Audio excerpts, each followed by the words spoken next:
Hey guys, how's it going? Hope you are good. It has been a while since I've done a video, just been a bit busy with Christmas and all that kind of stuff, but I'm back now, so I'm going to be uploading a couple of videos a week. This video today is going to be a review of the Amazfit GTS 2, which I have here on my wrist. This is a watch I've been wearing now for quite a while. I think it's been at least a month and a half, so I know it pretty well. I know what it can do, and this is going to be my full review of this smartwatch. Going to show you everything it can do, and basically, is it worth buying? Is it better than the last version? What are the other options? So let's get into it straight away. Let's go. So let's start off by checking out the specs of this smartwatch. What kind of hardware does it have? What kind of screen does it have? Let's go.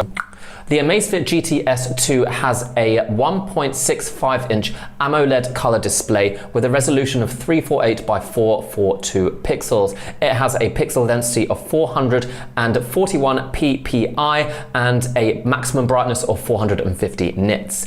The dimensions of the watch: it's a very thin, small, light watch, which is one of its best features as far as I'm concerned. It's 42.8 millimeters by 35.6 millimeters by 9.7 millimeters, and it only weighs 24.7 grams, which is super light as far as I can see. The body of the watch is kind of an aluminium and hardened plastic material. It's not the most premium, but it's also not the worst either. It comes with a scratch resistant screen as well, so it should be able to survive minor damage. The Amazfit GTS 2 is primarily a health and fitness tracker, and it has several sensors with which it manages to do that. It can monitor your heart rate 24 hours a day with a second generation PPG heart rate sensor. It also features an SpO2 tracker, an accelerometer, a gyroscope, a compass, and an ambient light sensor. It also features internal GPS, so it acts your location. It can track your speed, distance, the intensity of your workouts. It can even measure how your incline, decline, that kind of stuff. It will be able to map when you go for a run or a bike ride or swimming outside, anything like that. It comes with about a dozen built-in workout modes which you can select, and the watch will automatically use all of those sensors to track your workouts. I will go into how accurate those sensors are later in this review. It features a speaker and a microphone, so that is something new on the GTS range, and in fact most Amazfit smartwatches don't feature those. In fact, most Amazfit smartwatches don't really feature those, so that is something new for this line. It has 3 gigabytes of internal memory, it's waterproof to 5 meters, and it has a battery life roughly lasting around 7 days of average use. So those are the basic specs of the GTS 2, but what's it like to use, in reality? Is it a good option? Well, I've found the GTS 2 to be a very decent smartwatch. If you are looking for primarily a health and fitness tracker, which is also very comfortable to wear and pretty good looking as far as I can see, as far as I'm concerned, I think it is one of the better looking smartwatches in this price.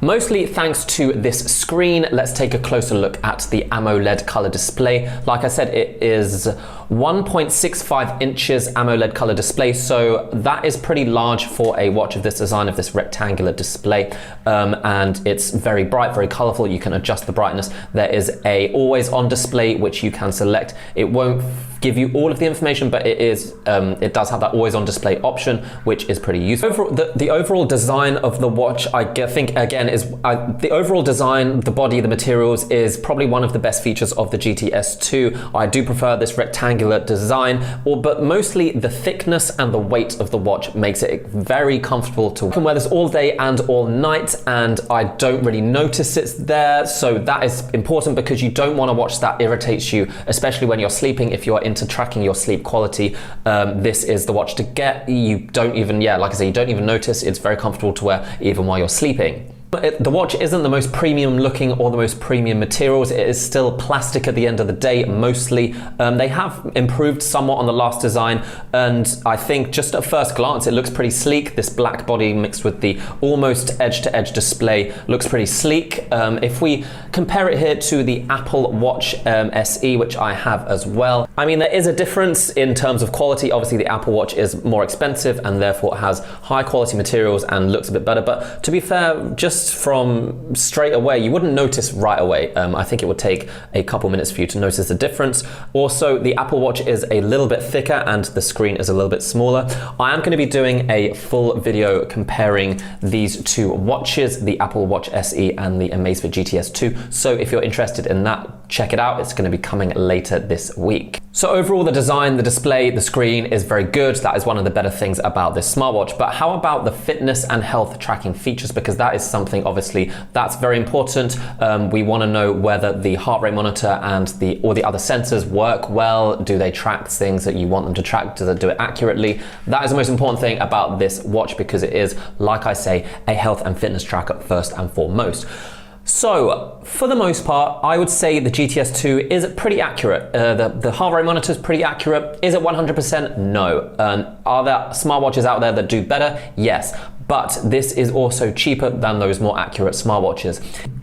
If you want those super accurate readings sensors, then you're going to have to get something like a Garmin or a Samsung flagship watch, or again, the Apple Watch is probably more accurate, but again, these are probably $100, £100 at least more expensive than the GTS 2. So I would give the accuracy of the GTS 2 in terms of health tracking of like a 7 out of 10. Sometimes the heart rate monitor doesn't quite distinguish when I'm really intensely working out, or it takes a little bit of time to notice when I've started a workout, doesn't really track it automatically. So there are some downsides, but overall, I think for average fitness use, average health tracking, for most people, it's going to be absolutely fine. I mentioned it has a 24-hour heart rate monitor, and the watch also has an SpO2 tracker, which can detect your blood oxygen level. So that can help to, basically determine the health of your lungs. Again, very important in this day and age. But to be honest, like all SpO2 trackers in smartwatches, it has some downsides. I mean, it's a manual thing, you can only do it manually, and it would be a lot better if it did it automatically throughout the day, but I don't think any smartwatch can do that right now, but it's a good first step. Amazfit also has this health tracking metric called PAI. It basically gives you a score which goes up and down the more you wear the watch and the more exercise you do, and it is quite good. It encourages you to keep going, to exercise more, and yeah, it's like it gives you a little bit of a overall score for your fitness in general. So while it's probably not the most accurate thing, it is something that helps you keep going. It motivates you to get your score higher and higher and higher, and it does go up the more exercise you do. I should also mention the GPS accuracy of the GTS 2. That was a problem with the last version. The original GTS did not have particularly accurate GPS telemetry. The GTS 2 improves somewhat, but it's still not the best. I would say the accuracy of the last version was around about like 12 meters to 15. Sometimes it really went off course quite a lot. It didn't really follow your route accurately at all. I would say the GTS 2 is down to around about 7 or 8 meters accuracy. Still not the best. There's definitely better out there, but still okay if you're just going for bike rides and runs and stuff like that, and you just want to track how fast you're going and roughly your route. So for that, the GTS 2 works, and it connects automatically, it's internal, it is stable. But yeah, there is accuracy issues still. A much more expensive smartwatch like a Garmin watch or something like that will probably be accurate to like 2 or 3 meters. If you want something like super accurate, you're gonna have to spend a little bit more money. So the GTS 2, a decent health and fitness tracker, one of the better ones at this price range, especially considering how good it looks and how comfortable it is to wear. But what about the other smartwatch features? Is there anything else there? So the GTS 2, like most Amazfit, actually all Amazfit watches, is not a full smartwatch in the sense that you can download apps. There is no app store like the Apple Watch has. Its app store, you can download extra things and increase the functionality. Can't do that with the GTS 2. What is in the watch is what you're going to get. So, but there is some stuff in there. So, for example, it has a microphone and a speaker.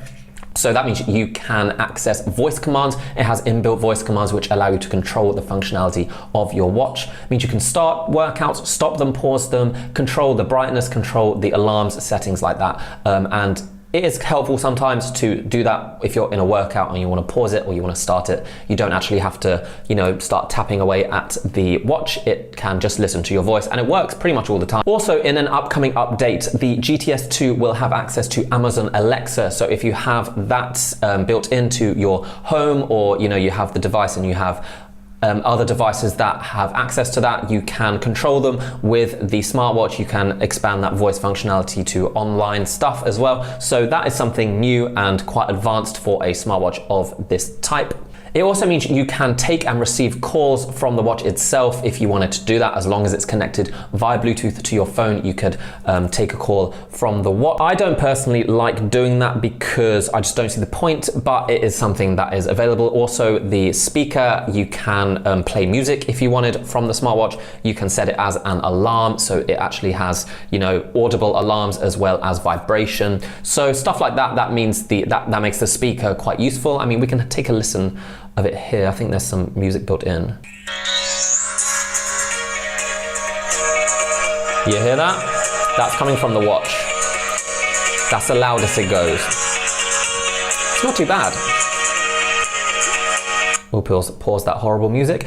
Talking of music, the GTS 2 has 3 GB of internal memory, so you can import all of your own songs onto there, up to 3 GB, and play them straight away. You can connect to Bluetooth headphones and just play away without having to connect to anything. So yeah, that is awesome. I guess the final thing to consider is the battery life. Now that is something where the GTS 2 does kind of, is a bit of a downgrade, to be honest. It says in the specs that it lasts for around about 7 days. I actually find it lasts for 5 days. I have all of the stuff turned on. I have the screen quite bright, the always on display, and the heart rate monitor going 24 hours a day. So that does reduce the battery life. It's around about 5 days before it gets to low battery, 10%, and I charge it. That, compared to the previous version, is not nearly as good. Compared to other Amazfit smartwatches, it's not as good. It is definitely the downside of this watch.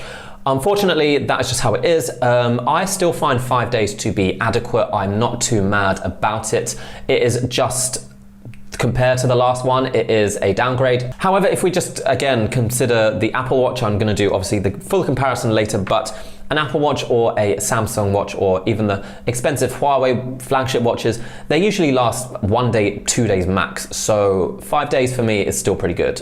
Should quickly also mention the app that comes with the watch. It's actually not an Amazfit app anymore. It's called Zepp, which is a company that I think they've branded with or they've joined with or something. So this Zepp app is where you connect to the watch and see all of your data. And I think it's fairly decent. I mean, it does a decent job of displaying that information. It looks quite sleek. You have access to all of that data, the maps, the heart rate, your sleep quality. It's all pretty easily accessible. I mean, if you've used any kind of smartwatch app before, it is basically the same kind of thing. So yeah, just remember, it's Zepp is the app you need to download when you get the GTS 2, but that will be obviously in the box and it will show you what to do. So yeah, just bear that in mind. Okay guys, so that's it. That is my review of the Amazfit GTS 2.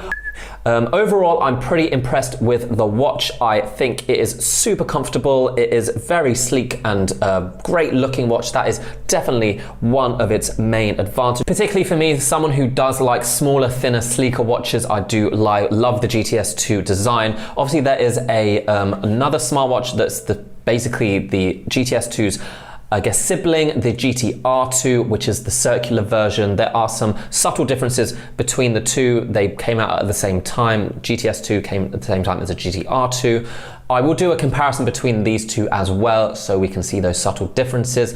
But for me, I prefer the GTS 2 just because of the shape, the design, the larger screen, and the thinner body. The downside is that it is still not premium in terms of the materials used. At the end of the day, it's still plastic. This kind of very horrible silicone straps, which I hate. I mean, they are replaceable, but I just hate these. And also the poorer battery life is a bit of a bummer, but I mean, I can deal with it. It's not a big deal. Could it be more accurate in terms of sensors? Yeah, a little bit, but to be honest, for 90% of people, it's going to be absolutely fine. So that's it guys, that's the Amazfit GTS 2. I hope you enjoyed this review. If you found it useful, please leave a comment, subscribe to this channel if you want to see more stuff like this, and yeah, like this video. So if you have any questions, feel free to leave a comment, I will get back to you. This is the Amazfit GTS 2. I give it around about 7 out of 10 in total. Let me know what you think.